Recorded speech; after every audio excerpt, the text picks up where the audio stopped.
Hi friends, welcome back to the channel Shrisahi creations. ಇವತ್ತಿನ ವಿಡಿಯೋದಲ್ಲಿ ನಾನು ಸೀರೆಗೆ ಕುಚ್ಚು ಬೇಡ ಅನ್ನೋರಿಗೆ ತುಂಬಾ ಗ್ರ್ಯಾಂಡಾಗಿ ಕಾಣಿಸುವಂತಹ ಸೀರೆ ಕುಚ್ಚನ್ನು ತೋರಿಸ್ತಾ ಇದ್ದೀನಿ. ಬರೀ ಕ್ರೋಶಾ ಡಿಸೈನಲ್ಲಿ ತೋರಿಸ್ತಾ ಇದ್ದೀನಿ. ತುಂಬ ಅಂದರೆ ತುಂಬ ಚೆನ್ನಾಗಿ ಬರುತ್ತೆ. ಕುಚ್ಚು ಬೇಡ, ನಮಗೆ ಬರೀ ಡಿಸೈನ್ ಇದ್ದರೆ ಸಾಕು, ಥ್ರೆಡ್ ವರ್ಕ್ ಇದ್ದರೆ ಸಾಕು ಅನ್ನೋರಿಗೆ ಈ ಥರ ಡಿಸೈನ್ ತುಂಬ ಚೆನ್ನಾಗಿ ಕಾಣಿಸುತ್ತೆ. ಬೀಡ್ಸ್ ಕೂಡ ನಾನು ಜಾಸ್ತಿ ಯೂಸ್ ಮಾಡ್ತಾ ಇಲ್ಲ, ಬರೀ ರಿಂಗ್ ಬೀಡ್ ಮಾತ್ರ ತೊಗೊಂಡಿದ್ದೀನಿ. ಇದು ಕೂಡ ಕಾಣಿಸೋದಿಲ್ಲ, ರಿಂಗ್ ಬೀಡ್ ಹಾಕಿದರೂ ಕೂಡ ತುಂಬ ಅಂದರೆ ತುಂಬ ಚೆನ್ನಾಗಿ ಬರುತ್ತೆ. ಸ್ಕಿಪ್ ಮಾಡದೆ ಕೊನೆವರೆಗೂ ನೋಡಿದರೆ ಡಿಸೈನ್ ಕಂಪ್ಲೀಟ್ ಆಗಿ ನಿಮಗೆ ಅರ್ಥ ಆಗುತ್ತೆ.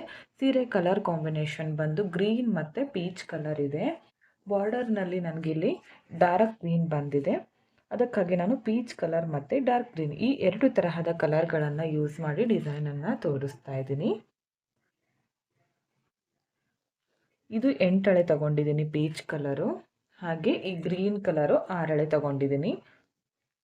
ಯಾಕಂದರೆ ಇದು ತೆಳುವಾಗಿರೋದ್ರಿಂದ ಥ್ರೆಡ್ಡು 8 ಎಳೆ ತಗೊಂಡಿದ್ದೀನಿ. ಒಂದು ವೇಳೆ ಥ್ರೆಡ್ ದಪ್ಪ ಇದ್ದರೆ ನೀವು 6 ಎಳೆಯಿಂದನೇ ಹಾಕ್ಕೋಬೋದು, ತುಂಬ ಚೆನ್ನಾಗಿ ಬರುತ್ತೆ. ಈ ಡಿಸೈನ್ ಮಾಡ್ಕೊಳ್ಳೋದಕ್ಕೆ ಮೊದಲು ನಾವು ಸೀರೆಗೆ ಮಾರ್ಕನ್ನು ಮಾಡಬೇಕಾಗುತ್ತೆ. ಓಕೆ, ತೋರಿಸ್ತೀನಿ ಮಾರ್ಕನ್ನು ಯಾವ ಥರ ಮಾಡಬೇಕಂತ. ಮೊದಲು ಸ್ಟಾರ್ಟಿಂಗಲ್ಲಿ ಒಂದು ಮಾರ್ಕ್ ಮಾಡ್ಕೋತೀನಿ, ಸ್ವಲ್ಪ ಬಿಟ್ಟು ಮಾಡ್ಕೊಳ್ಳಿ. ಅದಾದಮೇಲೆ ಮೆಜರ್ಮೆಂಟ್ ಟೇಪ್ ತಗೊಂಡಿದ್ದೀನಿ. ಕರೆಕ್ಟಾಗಿ ಇಲ್ಲಿಂದ 2.5 ಇಂಚಿಗೆ ಒಂದು ಮಾರ್ಕನ್ನು ಮಾಡ್ಕೋತೀನಿ. ನೆಕ್ಸ್ಟ್ ಮತ್ತೆ ಇಲ್ಲಿಂದ ಮತ್ತೆ 2.5 ಇಂಚಿಗೆ ಮತ್ತೊಂದು ಮಾರ್ಕ್. 2.5 ಇಂಚಷ್ಟು ಗ್ಯಾಪ್ ತಗೊಂಡು ಪೂರ್ತಿಯಾಗಿ ಮಾಡ್ಕೊಳ್ಳಿ. ಒಂದು ವೇಳೆ ನಿಮ್ಗಿನ್ನೂ ಹತ್ರ ಬೇಕಿದ್ರೆ ಹತ್ರ ಕೂಡ ಮಾಡ್ಕೋಬೋದು. ನಾನಿಲ್ಲಿ ಸ್ವಲ್ಪ ದೂರ ಮಾಡಿ ಹಾಕ್ತಾಯಿದ್ದೀನಿ, ಯಾಕಂದರೆ ಸೀರೆ ತುಂಬ ವೇಟ್ ಇರೋದ್ರಿಂದ ಇದು ಕೂಡ ವೇಟ್ ಆಗಿ ಅಷ್ಟೇನು ಇದು ಅನಿಸಲ್ಲ. ಹಂಗಾಗಿ ನಾನು ಸ್ವಲ್ಪ ವೆಯ್ಟ್ ಕಡಿಮೆ ಆಗಲಿ ಅಂತ ಸ್ವಲ್ಪ ದೂರ ಮಾಡ್ತಿದ್ದೀನಿ. ಪೂರ್ತಿ ಸೀರೆ ಮಾರ್ಕನ್ನು ಮಾಡ್ಕೊಂಡಿದ್ದೀನಿ. 2.5 ಇಂಚ್ಗೆ ನಾನು ಪೂರ್ತಿ ಸೀರೆ ಮಾರ್ಕ್ ಮಾಡ್ಕೊಂಡಿದ್ದೀನಿ. ಇವಾಗ ಸೀರೆ ಅವಶ್ಯಕತೆ ಇಲ್ಲ, ಮೊದಲು ನಾವು ರಿಂಗ್ ಬೀಡ್ಗೆ ಡಿಸೈನನ್ನು ಮಾಡ್ಕೋಬೇಕು. ಓಕೆ ನೋಡಿ, ಮೊದಲು ರಿಂಗ್ ಬೀಡ್ಗೆ ಈ ದಾರನ ಹಾಕ್ತಾ ಇದ್ದೀನಿ. ಇದನ್ನು ಹಾಕಿ ಇದಕ್ಕೆ ಈ ಥರ ಗಂಟನ್ನು ಕಟ್ಕೋಬೇಕು. ನಾರ್ಮಲ್ ನಾಟ್ ಹಾಕ್ತೀವಲ್ಲ ಆ ಥರ ಗಂಟು ಹಾಕ್ಕೊಳ್ಳಿ.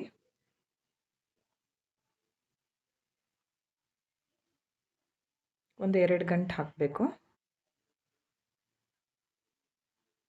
ಇವಾಗ ಇದಕ್ಕೆ ಡಿಸೈನನ್ನು ಮಾಡ್ಕೊಳ್ಳೋಣ. ಕ್ರೋಶಾ ನೀಡಲ್ ಬಂದು 0.75 mm ಈ ನೀಡಲ್ನ ಯೂಸ್ ಮಾಡ್ತಿದ್ದೀನಿ. ಮೊದಲು ಇವಾಗ ಇಲ್ಲಿ ಗಂಟು ಹಾಕಿದ್ದೀವಲ್ಲ ಅದರ ಕೆಳಗಡೆಗೆ ನೀಡಲ್ನ ಹಾಕಬೇಕು. ದಾರನ ತಂದು ಒಂದು ಲಾಕ್ ಮಾಡ್ಕೋತೀನಿ. ನೆಕ್ಸ್ಟು ಇಲ್ಲಿ ಈ ಥ್ರೆಡ್ ಇದೆಯಲ್ಲ, ಇದು ಹೀಗೆ ಬ್ಯಾಲೆನ್ಸ್ ಮಾಡ್ಕೊಳ್ಳಿ. ಸೂಜಿ ಮೇಲೆ ಒಂದ್ಸಲ ಥ್ರೆಡ್ಡನ್ನು ಸುತ್ಕೋಬೇಕು. ರಿಂಗ್ ಬೀಡ್ ಒಳಗಡೆಗೆ ನೀಡಲ್ನ ಹಾಕಿ ದಾರನ ತರಬೇಕು. ಸೂಜಿ ಮೇಲೆ 3 ದಾರ ಇದೆ, 2ರಲ್ಲಿ 1, ನೆಕ್ಸ್ಟ್ 2ರಲ್ಲಿ 1 ಡಬಲ್ ಕ್ರೋಶೆ ಕಂಬ ಆಗುತ್ತೆ. ಮತ್ತೆ ಸೂಜಿ ಮೇಲೆ ಒಂದ್ಸಲ ಥ್ರೆಡ್ಡನ್ನು ಸುತ್ಕೋಬೇಕು. ರಿಂಗ್ ಬೀಡ್ ಒಳಗಡೆಗೆ ನೀಡಲ್ನ ಹಾಕಿ ದಾರ ತಂದು 2ರಲ್ಲಿ 1, ನೆಕ್ಸ್ಟ್ 2ರಲ್ಲಿ 1. ಈ ಎಕ್ಸ್ಟ್ರಾ ಥ್ರೆಡ್ ಇದೆಯಲ್ಲ ಇದನ್ನು ಹೀಗೆ ಬ್ಯಾಲೆನ್ಸ್ ಮಾಡ್ತಾ ಹೋಗಬೇಕು. ಸೂಜಿ ಮೇಲೆ ಒಂದ್ಸಲ ಥ್ರೆಡ್ಡನ್ನು ಸುತ್ತಕೊಂಡು ರಿಂಗ್ ಬೀಡ್ ಒಳಗಡೆಗೆ ನೀಡಲ್ನ ಹಾಕಿ ದಾರನ ತಂದು 2ರಲ್ಲಿ 1, ನೆಕ್ಸ್ಟ್ 2ರಲ್ಲಿ 1. ಮತ್ತೆ ಸೂಜಿ ಮೇಲೆ ಒಂದ್ಸಲ ಥ್ರೆಡ್ಡನ್ನು ಸುತ್ಕೋಬೇಕು. ಮತ್ತೆ ರಿಂಗ್ ಬೀಡ್ ಒಳಗಡೆಗೆ ಡಬಲ್ ಕ್ರೋಶೆ ಕಂಬನ ಮಾಡ್ಕೋಬೇಕು. ರಿಂಗ್ ಬೀಡು ಜಾಸ್ತಿ ಟೈಟಾಗಿ ಇಟ್ಕೊಳ್ಳಿಕ್ಕೆ ಹೋಗಬೇಡಿ, ಒಡೆದೋಗೋ ಚಾನ್ಸಸ್ ಇರುತ್ತೆ. ಈಗ ಈ ರಿಂಗ್ ಬೀಡು ಫಿಲ್ ಆಗೋವರೆಗೂ ಈ ಥರ ಮಾಡ್ತಾ ಹೋಗಬೇಕು. ನೋಡಿ, ಇಲ್ಲಿ ಎಕ್ಸ್ಟ್ರಾ ಥ್ರೆಡ್ ಇತ್ತಲ್ಲ ಇದನ್ನು ಹಾಗೆ ಬ್ಯಾಲೆನ್ಸ್ ಮಾಡ್ಕೊತಿದ್ದೀನಿ. ಇಲ್ಲಿ ಯಾವುದೇ ರೀತಿಯ ಗಮ್ ಹಚ್ಚೋ ಅವಶ್ಯಕತೆ ಇಲ್ಲ. ಹೀಗೆ ಕಂಬಗಳನ್ನು ಮಾಡ್ತಾ ಹೋಗಿ. ಕಂಬಗಳು ಒಂದೇ ಸೈಜಲ್ಲಿ ಬರಲಿ, ಹೆಚ್ಚು ಕಡಿಮೆ ಮಾಡ್ಕೋಬೇಡಿ. ಥ್ರೆಡ್ ನಮ್ಮ ಕೈಯಲ್ಲಿ ಈ ಥರ ಲೂಸಾಗಿ ಬಂದರೆ ಒಂದು ವೇಳೆ ಕಂಬಗಳು ಕೂಡ ಹೆಚ್ಚು ಕಡಿಮೆ ಬರುತ್ತೆ, ಅದಕ್ಕೋಸ್ಕರ ಕರೆಕ್ಟಾಗಿ ಮಾಡ್ಕೊಳ್ಳಿ. ಈಗ ಇದು ಫಿಲ್ ಆಗೋವರೆಗೂ ನಾನು ಡಬಲ್ ಕ್ರೋಶೆ ಕಂಬಗಳನ್ನು ಮಾಡ್ಕೋತೀನಿ. ಪೂರ್ತಿಯಾಗಿ ಮಾಡ್ಕೊಳ್ಳಿ. ನೋಡಿ, ಪೂರ್ತಿಯಾಗಿ ರಿಂಗ್ ಬೀಡು ಕವರ್ ಆಗಿದೆ. ನೋಡಿ, ಇಲ್ಲಿ ಯಾವುದೇ ರೀತಿಯ ಬೀಡ್ ಕೂಡ ಕಾಣಿಸೋದಿಲ್ಲ. ಇವಾಗ ಸ್ಟಾರ್ಟಿಂಗಲ್ಲಿ ಇಲ್ಲಿ ಒಂದು ಚೈನ್ ಹಾಕ್ಕೊಂಡಿದ್ನಲ್ಲ ಅಲ್ಲಿ ಈ ಥರ ನೀಡಲ್ನ ಹಾಕಿ ದಾರನ ತಂದು ಲಾಕ್ ಮಾಡ್ಕೋತೀನಿ. ಇವಾಗ 1-2 ಚೈನ್ ಹಾಕ್ಕೊಂಡು ಥ್ರೆಡನ್ನು ಕಟ್ ಮಾಡ್ಕೋಬೇಕು. ನೋಡಿ ಈ ಥರ. ಈ ಎಕ್ಸ್ಟ್ರಾ ಥ್ರೆಡ್ ಇದೆಯಲ್ಲ, ಇದನ್ನು ಈ ಥರ ಗಮ್ ಹಚ್ಚಿ ಬ್ಯಾಕ್ ಸೈಡ್ಗೆ ನಾವು ಲಾಸ್ಟಲ್ಲಿ ಅಟ್ಯಾಚ್ ಮಾಡ್ಕೊಳ್ಳೋಣ. ಈಗ ನೆಕ್ಸ್ಟ್ ಏನು ಮಾಡಬೇಕಂದ್ರೆ, ಮತ್ತೆ ಇವಾಗ ಥ್ರೆಡ್ ಕಲರ್ ಚೇಂಜ್ ಮಾಡ್ಕೋತೀನಿ.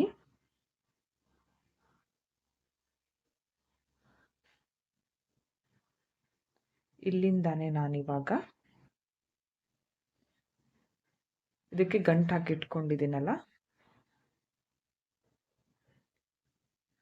ಇದನ್ನು ಈ ಥರ ಬ್ಯಾಕ್ ಸೈಡಲ್ಲಿ ತಗೊಂಡು ಎಲ್ಲಿಗೆ ಎಂಡ್ ಮಾಡ್ಕೊಂಡಲ್ಲ ಅಲ್ಲಿಂದಾನೆ ಈ ಥರ ನೀಡಲ್ನ ತಂದು ಅದನ್ನು ಲಾಕ್ ಮಾಡ್ಕೋತೀನಿ.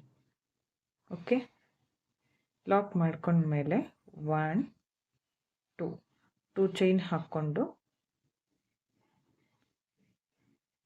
ಸೂಜಿ ಮೇಲೆ ಒಂದು ಸಲ ಥ್ರೆಡ್ಡನ್ನು ಸುತ್ತಕೊಂಡು ನೆಕ್ಸ್ಟ್ ಪಕ್ಕದಲ್ಲೇ ಹೋಲ್ಗೆ, ಈ ಕಂಬದ ಮೇಲೆ ಹೋಲ್ ಕಾಣಿಸ್ತಿದೆಯಲ್ಲ, ಈ ಹೋಲ್ಗೆ ಈ ಥರ ನೀಡಲ್ನ ಹಾಕಿ ದಾರನ ಮೇಲ್ ತರಬೇಕು.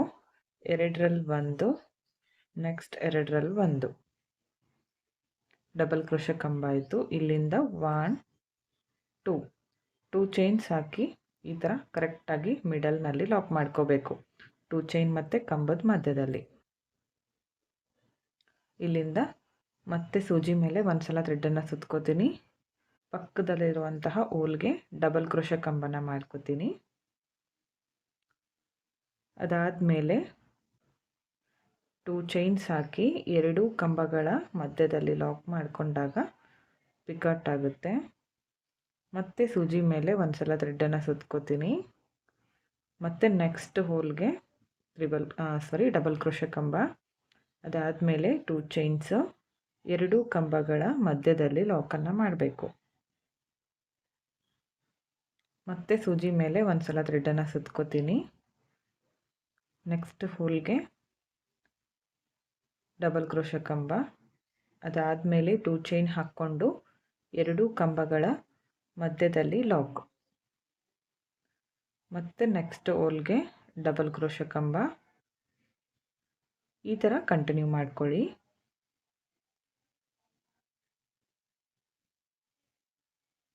ಟೂ ಚೈನ್ ಹಾಕ್ಕೊಂಡು 2 ಕಂಬಗಳ ಮಧ್ಯದಲ್ಲಿ ಲಾಕ್. ಈ ಥರ ಪಿಕಟ್ ಬರುತ್ತೆ. ಈ ಥರ ಮಾಡ್ಕೊಳ್ಳಿ. ಪೂರ್ತಿಯಾಗಿ ಅಲ್ಲ, ಒಂದು ತೋರಿಸ್ತೀನಿ ನಿಮಗೆ ಎಷ್ಟು ಅಂತ. ನೋಡಿ, ಈ ಥರ 10 ಡಬಲ್ ಕ್ರೋಶೆ ಕಂಬ ಮತ್ತು ಪಿಕಟ್ಗಳನ್ನು ಮಾಡ್ಕೊಂಡಿದ್ದೀನಿ. ಇವಾಗ ಇಲ್ಲಿ 2 ಚೈನಿಂದ ಸ್ಟಾರ್ಟ್ ಮಾಡ್ಕೊಂಡಿದ್ನಲ್ಲ, ಇಲ್ಲೂ ಕೂಡ 2 ಚೈನ್ ಹಾಕ್ಕೊಂಡು ಡೈರೆಕ್ಟಾಗೆ ಒಂದು ಇಲ್ಲಿ ನೆಕ್ಸ್ಟ್ ಹೋಲ್ ಮೇಲೆ ಒಂದು ಲಾಕ್ ಮಾಡ್ಕೋತೀನಿ. ನೋಡಿ, ಈ ಥರ ಮಾಡಿಕೊಂಡು 2 ಚೈನ್ ಹಾಕಿ ಥ್ರೆಡನ್ನು ಕಟ್ ಮಾಡ್ಕೋತೀನಿ.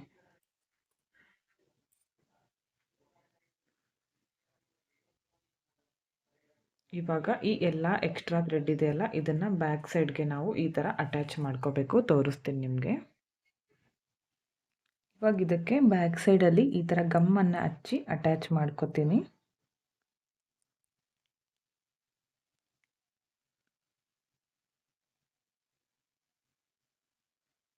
ಗಮ್ ಹಚ್ಚಿ ಎಕ್ಸ್ಟ್ರಾ ಥ್ರೆಡನ್ನು ಕಟ್ ಮಾಡ್ಕೊಳ್ಳೋಣ.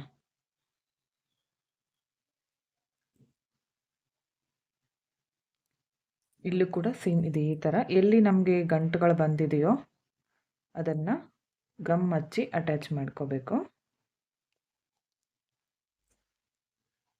ಸ್ಟಾರ್ಟಿಂಗ್ ತಗೊಂಡಿದ್ನಲ್ಲ ಫಸ್ಟ್, ಅದನ್ನು ಕೂಡ ಇದೇ ಥರ ಹಚ್ಕೋತೀನಿ. ಇಲ್ಲೂ ಕೂಡ ಎಕ್ಸ್ಟ್ರಾ ಥ್ರೆಡನ್ನು ಕಟ್ ಮಾಡ್ಕೋಬೇಕು. ನೋಡಿ, ಫಿನಿಶಿಂಗ್ ಈ ಥರ ಬಂದಿದೆ.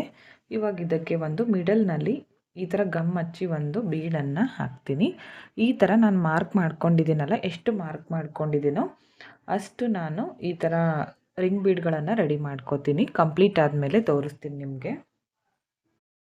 ಓಕೆ ಫ್ರೆಂಡ್ಸ್, ನೋಡಿ, ಒಂದು ಸೀರೆಗೆ ಎಷ್ಟು ಬೇಕೋ ಅಷ್ಟು ಈ ಥರ ನಾನು ರಿಂಗ್ ಬೀಡ್ಗಳಿಗೆ ಡಿಸೈನನ್ನು ಮಾಡಿ ರೆಡಿ ಮಾಡ್ಕೊಂಡಿದ್ದೀನಿ. ನನಗಿಲ್ಲಿ 19 ಬಂದಿತ್ತು, ಹಾಗಾಗಿ 19 ಈ ಥರ ರಿಂಗ್ ಬೀಡ್ಗೆ ಡಿಸೈನನ್ನು ಮಾಡ್ಕೊಂಡಿದ್ದೀನಿ. ಮಿಡಲ್ನಲ್ಲಿ ಈ ಥರ ಒಂದು ಮೀಡಿಯಮ್ ಸೈಜ್ ಇರೋ ರೌಂಡ್ ಬೀಡನ್ನು ಹಚ್ಚಿದ್ದೀನಿ. ಚೆನ್ನಾಗಿ ಕಾಣಿಸುತ್ತೆ, ಹಾಗೆ ಗ್ರ್ಯಾಂಡ್ ಲುಕ್ ಬರುತ್ತೆ. ಇದನ್ನು ಯಾವ ಥರ ಅಟ್ಯಾಚ್ ಮಾಡ್ಕೋಬೇಕು ಸೀರೆಗೆ ಅಂತ ತೋರಿಸ್ಕೊಡ್ತೀನಿ. ಪಲ್ಲು ಕಲರ್ ಕಾಟನ್ ಥ್ರೆಡನ್ನು ತಗೊಳ್ಳಿ. 4 ಎಳೆ ಪೋಣಿಸ್ಕೊಂಡು ಇಟ್ಕೊಂಡಿದ್ದೀನಿ. ಲಾಸ್ಟಲ್ಲಿ ಈ ಥರ ಒಂದು ಗಂಟು ಹಾಕಿ ರೆಡಿ ಮಾಡ್ಕೊಳ್ಳಿ. ಇವಾಗ ನೋಡಿ ತೋರಿಸ್ತೀನಿ ಯಾವ ಥರ ಅಟ್ಯಾಚ್ ಮಾಡಬೇಕಂತ. ಮೊದಲು ಸ್ಟಾರ್ಟಿಂಗಲ್ಲಿ ಸೀರೆಗೆ ಲಾಕ್ ಮಾಡ್ಕೋಬೇಕು. ಬಿಚ್ಕೊಳ್ದೇ ಇರೋ ಥರ ನೀಟಾಗಿ ಲಾಕ್ ಮಾಡ್ಕೊಳ್ಳಿ.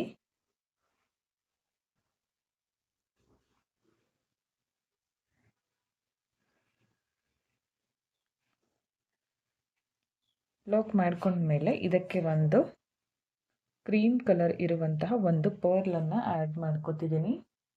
ಅದಾದಮೇಲೆ ಒಂದು ಮೀಡಿಯಮ್ ಸೈಜು ಫ್ಲವರ್ ಬೀಡ್ ತೊಗೊಂಡಿದ್ದೀನಿ. ಈ ಬೀಡ್ ಚೇಂಜ್ ಮಾಡ್ಕೋಬೋದು. ಮತ್ತು ಒಂದು ಪರ್ಲು, ಈ 3 ಬೀಡ್ಗಳನ್ನು ಆ್ಯಡ್ ಮಾಡ್ಕೊತಿದ್ದೀನಿ. ಈ ಥರ ಹಾಕ್ಕೊಂಡ್ಮೇಲೆ ಇವಾಗ ಈ ರೆಡಿ ಮಾಡ್ಕೊಂಡಿರುವಂತಹ ರಿಂಗ್ ಬೀಡು ಕರೆಕ್ಟಾಗಿ ನೋಡ್ಕೊಳ್ಳಿ. ಮಿಡಲ್ನಲ್ಲಿ ನೋಡಿಕೊಂಡು ಈ ಥರ ನೀಡಲನ್ನು ಚುಚ್ಕೊಳ್ಳಿ. ಬ್ಯಾಕ್ ಸೈಡಿಂದ ಚುಚ್ಕೊಳ್ಳಿ. ಕರೆಕ್ಟಾಗಿ ಮಿಡಲ್ನಲ್ಲಿ ನೋಡಿಕೊಂಡು ಈ ಥರ ಬರಲಿ. ವಾಪಸ್ ಮತ್ತೆ ಇವಾಗ ಎಲ್ಲಿಂದ ತಂದಿರ್ತೀವೋ ಅಲ್ಲೇ ಮೇಲ್ಗಡೆ ಈ ಥರ ನೀಡಲನ್ನು ತಗೊಂಡೋಗ್ಬೇಕು. ಈ ಥರ ಓಕೆ, ಈ ಥರ ಮಾಡ್ಕೊಳ್ಳಿ. ಜಾಸ್ತಿ ಟೈಟಾಗಿ ಬೇಡ. ನೋಡಿ ಈ ಥರ ಕಾಣಿಸುತ್ತೆ. ಇವಾಗ ಇದನ್ನು ಲಾಕ್ ಮಾಡ್ಕೋಬೇಕು ಮತ್ತೆ ಸೀರೆಗೆ.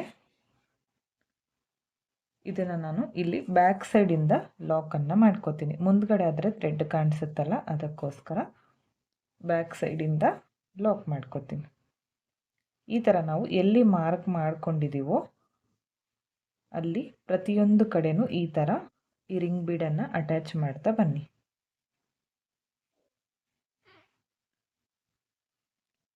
ಲಾಕ್ ಮಾಡ್ಕೊಂಡ್ಮೇಲೆ ಈ ಥ್ರೆಡನ್ನು ಕಟ್ ಮಾಡ್ಕೋಬೇಕು. ನೋಡಿ, ಇದು ಒಂದು ಸೈಡ್ ಇರಲ್ಲ, ಹ್ಯಾಂಗಿಂಗ್ಸ್ ಥರ ಬರುತ್ತೆ. ಉಲ್ಟಾನೂ ಆಗ್ಬೋದು, ಸೀದಾನೂ ಆಗ್ಬೋದು. ಡಿಸೈನ್ ಮಾತ್ರ ತುಂಬ ಅಂದರೆ ತುಂಬ ಚೆನ್ನಾಗಿ ಕಾಣಿಸುತ್ತೆ. ಈ ಥರ ಹ್ಯಾಂಗಿಂಗ್ಸ್ ಥರ ಪೂರ್ತಿ ಸೀರೆ ಕಂಪ್ಲೀಟ್ ಆದಮೇಲೆ ತೋರಿಸ್ತೀನಿ ಯಾವ ಥರ ಬಂದಿದೆ ಅಂತ. ಫ್ರೆಂಡ್ಸ್ ನೋಡಿ, ಕಂಪ್ಲೀಟ್ ಆದಮೇಲೆ ಫೈನಲ್ ಲುಕ್ ಈ ಥರ ಕಾಣಿಸ್ತಾ ಇದೆ. ತುಂಬ ಅಂದರೆ ತುಂಬ ಚೆನ್ನಾಗಿ ಬಂದಿತ್ತು. ಸೀರೆ ಮೇಲೆ ಹಾಕಿದಾಗ ನೋಡಿ ಈ ಥರ ಡಬಲ್ ಕಲರ್ನಲ್ಲಿ ಮಾಡ್ಕೊಂಡಿರೋದ್ರಿಂದ ಈ ಥರ ಕಾಣಿಸ್ತಾ ಇದೆ. ಇದು ಒಂದು ಹ್ಯಾಂಗಿಂಗ್ಸ್ ಥರ ಬರುತ್ತೆ. ತುಂಬಾ ಗ್ರ್ಯಾಂಡಾಗಿ ಕಾಣಿಸುತ್ತೆ ಸೀರೆಗೆ. ನಿಮಗೂ ಕೂಡ ಇಷ್ಟ ಆಯಿತು ಅನ್ಕೋತೀನಿ. ಈ ಡಿಸೈನ್ಗೆ ಒಂದು 700ಇಂದ 800ವರೆಗೂ ಚಾರ್ಜ್ ಮಾಡ್ಕೋಬೋದು. ನಿಮ್ಮ ಪ್ಲೇಸಸ್ ಮೇಲೆ ಡಿಪೆಂಡ್ ಆಗಿರುತ್ತೆ. ಹೆಚ್ಚು ಕಡಿಮೆ ನೋಡಿಕೊಂಡು ಮಾಡ್ಕೊಳ್ಳಿ. ಇಷ್ಟೇ ಅಂತ ಹೇಳೋಕ್ಕಾಗಲ್ಲ. ಸೀರೆಗೆ ಕುಚ್ಚು ಬೇಡ ಅನ್ನೋರು ಈ ಥರ ಡಿಸೈನ್ಸ್ಗಳನ್ನು ಟ್ರೈ ಮಾಡಿ. ತುಂಬ ಅಂದರೆ ತುಂಬ ಚೆನ್ನಾಗಿ ಕಾಣಿಸುತ್ತೆ. ಹಾಗೆ ಈ ವಿಡಿಯೋನ ನೀವು ಸಬ್ಸ್ಕ್ರೈಬ್ ಮಾಡ್ಕೊಳ್ತಿ ನೋಡ್ತಾ ಇದ್ದರೆ ಪ್ಲೀಸ್ ಚಾನಲ್ನ ಸಬ್ಸ್ಕ್ರೈಬ್ ಮಾಡ್ಕೊಳ್ಳಿ. ಪಕ್ಕದಲ್ಲಿರೋ ಬೆಲ್ ಐಕನ್ನ ಕ್ಲಿಕ್ ಮಾಡಿ ಆಲ್ ಅನ್ನೋ ಆಪ್ಷನ್ನ ಸೆಲೆಕ್ಟ್ ಮಾಡಿಕೊಂಡ್ರೆ ನಾನು ವಿಡಿಯೋ ಹಾಕಿದ ತಕ್ಷಣ ಮೊದಲು ನಿಮಗೆ ನೋಟಿಫಿಕೇಷನ್ ಬಂದು ತಲುಪುತ್ತೆ. ವಿಡಿಯೋನ ಸ್ಕಿಪ್ ಮಾಡದೆ ಕೊನೆವರೆಗೂ ನೋಡಿದ್ದಕ್ಕೆ thank you friends. Thank you for watching. Thank you.